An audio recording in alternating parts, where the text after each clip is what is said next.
আজ আমি তোমাদের ঝিঙে বাটার রেসিপি দেখাবো। ঝিঙেগুলো দেখো ভালো করে ধুয়ে নিলাম, দিয়ে এই শিরগুলোকে একটু একটু ছুলে নেব, দিয়ে ছোট ছোট পিস করে রেখে দিলাম একটা ঝুড়ির মধ্যে। এইবারে আমি এইগুলোকে মিক্সির বাটিতে এক এক করে নিয়ে নিলাম, সবগুলো নিয়ে নিলাম। নিয়ে এর মধ্যে এবার আমি দিয়ে দেব দুখানা রসুনের কোয়া, আর দিয়ে দেবো দুখানা কাঁচা লঙ্কা, দিয়ে ভালো করে আমি এটাকে পেস্ট করে নিলাম। দেখো পেস্ট আমার রেডি। এইবারে কড়া নিয়ে নিলাম, কড়া গরম হয়ে গেলে সামান্য পরিমাণে তেল দিয়ে দিলাম। তেলের মধ্যে অল্প কালো জিরে দিয়ে দিলাম, আর একটা শুকনো লঙ্কা দিলাম। বেশি দিলাম না, কারণ আগে থেকেই আমি ঝিঙ্গার সাথে দুটো কাঁচা লঙ্কা পেস্ট করে নিয়েছি।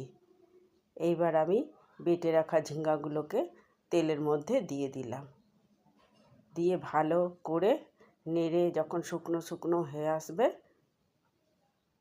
তখন আমি সামান্য পরিমাণে নুন দেব আর একটুখানি চিনি দেব, দিয়ে ভালো করে নেড়ে আরও শুকনো করে নেব, জলটা যাতে একদম শুকিয়ে আসে। দেখো আমার একদম রেডি। গরম গরম ভাতে খেতে খুব ভালো লাগে।